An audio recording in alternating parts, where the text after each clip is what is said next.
Il est 5 heures du mat, on est le 13 février et je suis en monologue total avec moi-même, enfin, l'autre part de moi qui m'a pourri l'existence pendant très longtemps. Alors, en même temps, je la remercie parce que j'ai quand même évité certaines choses. Et en même temps, par elle, j'ai accepté des choses inacceptables dans ma vie pendant trop longtemps. Elle s'est éclatée pendant trop longtemps à jouer les différents rôles. Elle a été aussi bien bourreau que victime, que sauveuse.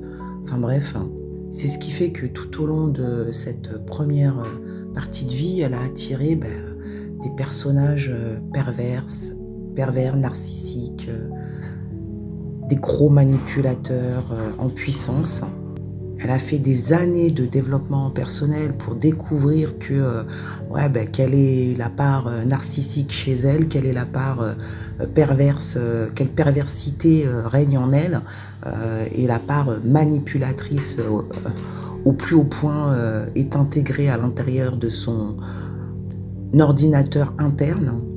Elle a connu l'abus dans tous les sens du terme. Et dans son développement personnel, elle a nettoyé partout où elle a été abusée, désabusée, où elle s'est abusée, où elle s'est désabusée. Toutes ces années à s'auto-flageller. Pourquoi ?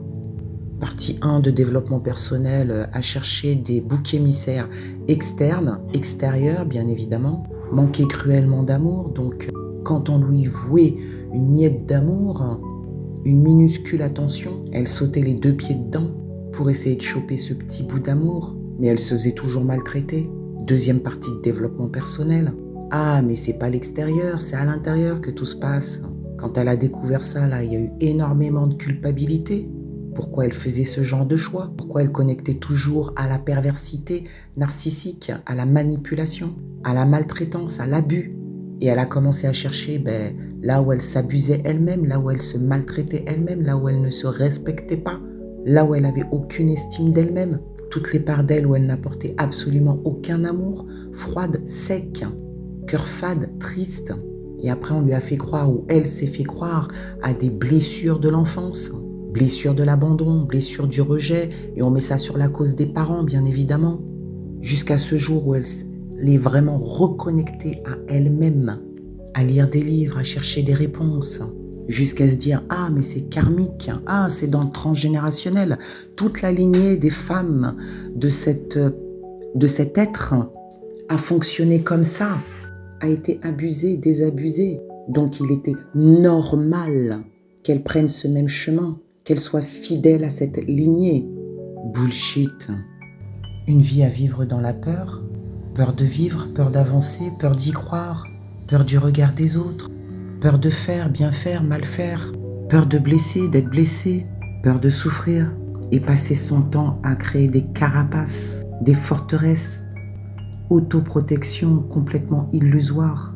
À se demander, après tout, à quoi ça sert cette vie? C'est ça la vie? Morfler, souffrir, avoir des instants furtifs de joie, illusion, encore une fois. Des plaisirs éphémères qui ne durent pas dans le temps. Et à valider des croyances limitantes, du style « tu ne peux pas connaître l'amour si tu n'as pas connu la haine », « tu ne peux pas être heureuse si tu n'as pas été malheureuse », toujours dans ce monde de paradoxes à chercher les opposés, et capter cependant qu'il y a un truc qui déconne là-dedans. Parce que cette lumière, indestructible soit-elle, véritable, a toujours été là. Petite soit-elle, effacée soit-elle, mais toujours présente. Tout le long de ce chemin, et avec une lenteur, certes, elle a fini par grandir, s'expanser. Et c'est bien elle qui lui a mis le doute que quelque chose déconnait, quelque chose n'était pas à sa place. Il y a un truc qui fonctionnait pas. Derrière toutes les histoires qu'elle s'est racontées, derrière toutes les croyances qu'elle a ingurgitées, loin de l'estime, de la confiance et de la foi. Cette lumière, c'est la vie, et elle finit toujours par reprendre sa place. C'est l'amour, le véritable amour, et lorsqu'il grandit de plus en plus en soi, on finit par voir la marionnette que nous avons créée pour vivre notre vie à notre place. Et je me suis posé cette question, qu'est-ce qui fait qu'on crée cette marionnette? Eh bien, ma réponse, c'est simplement quand on arrive en ce monde, c'est tellement violent, d'une violence, que très vite on finit par se mettre cette carapace d'autoprotection. C'est comme si l'être de lumière, l'être infini que nous sommes tous, toutes, venait s'incarner dans un être limité, c'est-à-dire ce corps pour pouvoir expérimenter cette vie dans la matière. Donc se retrouve dans cet être limité avec des limites et tout au long de son chemin cherche justement à sortir de ces limites pour redevenir cet être illimité, infini. C'est à ce moment que l'être limité prend les rênes pour vivre une vie limitée. Parce que l'être limité a tellement peur de laisser les rênes à l'être illimité, infini, peur d'exploser, peur de mourir, de ne plus exister. Alors que c'est tout l'inverse. Plus l'être illimité, l'être infini que nous sommes s'expanse dans cette matière, plus son chemin devient facile, fluide.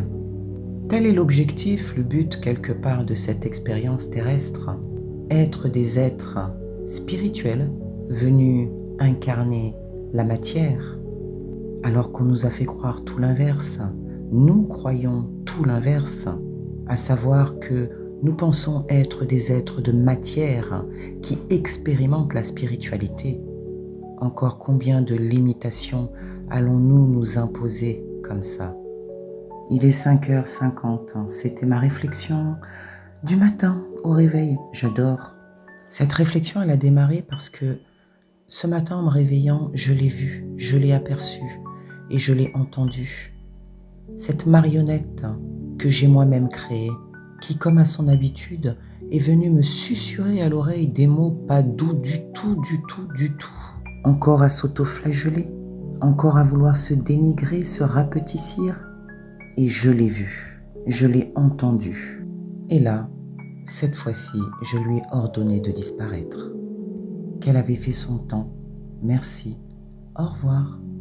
Je suis la marionnettiste. Je reprends les rênes de ma vie. Qu'il en soit ainsi.